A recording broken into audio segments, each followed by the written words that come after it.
courtrooms around the country. Not all outcomes are known or final. All parties are presumed innocent until proven guilty in a court of law. Due to the intensity of some of these scenes, viewer discretion is advised. You put up our picture of my house! It has telepathically communicated those words. Is this truly real? I didn't ever hear you say you're sorry for what you did. First up, we head to Atlanta, Georgia, for the sentencing of Tex McIver.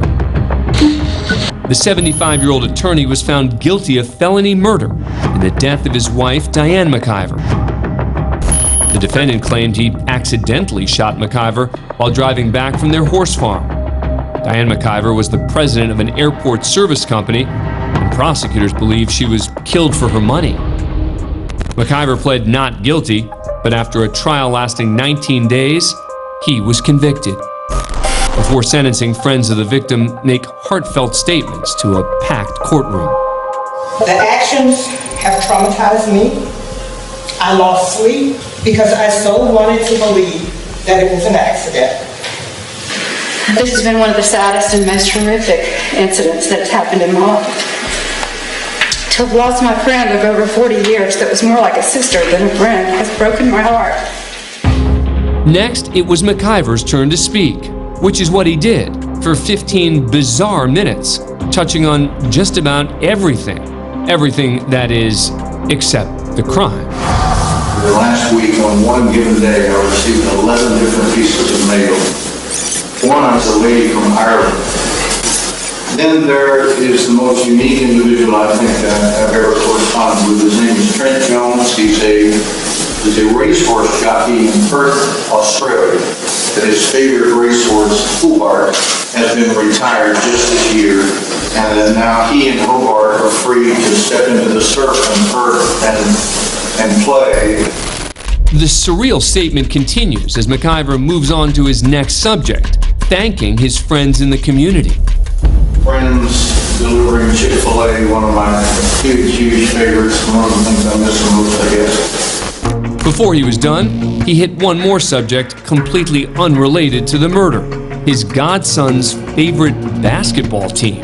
He's a huge fan of the Golden State Warriors. Instead of anything, I had to say go Warriors before this statement was over with. Finally, he gets around to discussing the relationship with his late wife of 11 years. The luckiest day of my life was when Diane chose me. And in doing so, we started a relationship that can only be described as amazing. We loved each other like small children. We just couldn't believe it was that good. He goes on to explain just how deep their connection was. In fact, it became, if people are able to believe it, telepathic. And my conscience would hear these words, is this truly real? She had telepathically communicated those words. Is this truly real? It is truly real. It is truly real. Before announcing his sentence, Judge Robert McBurney offers a reaction to McIver's words and peculiar choice of subject matter. I'll tell you what's most telling. You had as much time as you wanted to share with me what you thought was important for me to hear, and we heard about racehorses in Australia and Chick-fil-A and telepathy. I didn't ever hear you say you're sorry for what you did. To me, that silence speaks volumes. All that was left was the sentence. The penalty for felony murder is life. I'm going to sentence you, count 2, to a term of life with the possibility of parole. McIver was sentenced to life in prison and is eligible for parole after 30 years when he would be 105 years old. This story out of Northern California is wild. It all started near a quiet neighborhood in Eureka, where police tried to pull over a reckless driver. This led to a police chase where a passenger opened fire on the cops with an assault rifle. 91, it was a black AK47 from the passenger. Police keep following the car. Give me the rifle. and the passenger and cops exchange fire. The chase continues until the suspects plow into another car at an intersection. Turn off the car! Get out of the car! Get out of the car! Get out of the car! The two guys surrender and the cops haul them away. This all went down back in July, but we're only seeing this footage now. At the scene, police recovered the automatic rifle used in the shooting. Assault weapons were banned in the United States in 1994, which, according to the Brady campaign, led to a 37% decline in gun massacres and a 70% decrease in assault weapons traced to crime. Shout out to these beautiful people over at Notice News, or, you know what I'm saying, the people that's letting me use their content. I feel everybody is beautiful in their own way because we are uniquely different. But anyway, that's fucking crazy that they was up there shooting with an AK47 in broad daylight. I mean, come on now. What was the whole point of that? And these idiots was already on parole. Now think about it. They ain't getting back out. They done. They toast. They got them burnt toast where you turned it all the way up to 7? And when it's come out, ain't nothing to it.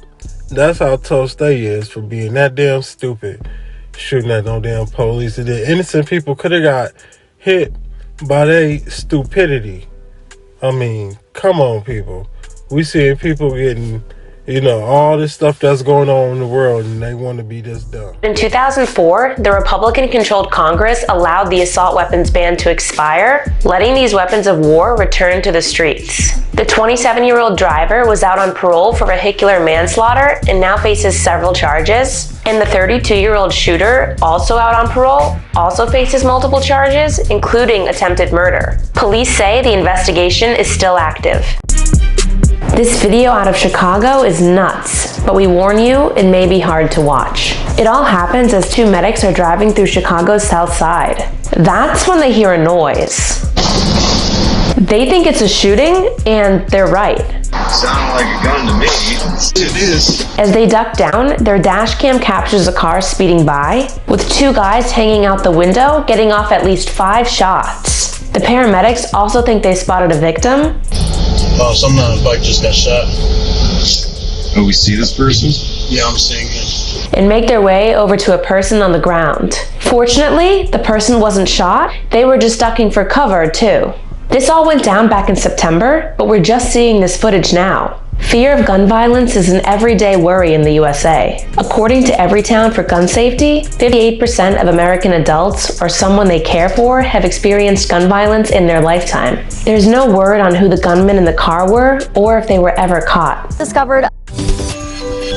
We've been telling you about this fentanyl that's been popping up and how it sometimes looks like candy. Well, yesterday police discovered about 12,000 pills hidden in candy boxes at LAX. A person was going through security when their bag of candy was pulled for screening. Because inside the Skittles, Whoppers, and Sweet Tart boxes, there were fentanyl pills. The person connected to the drugs fled before they could be arrested.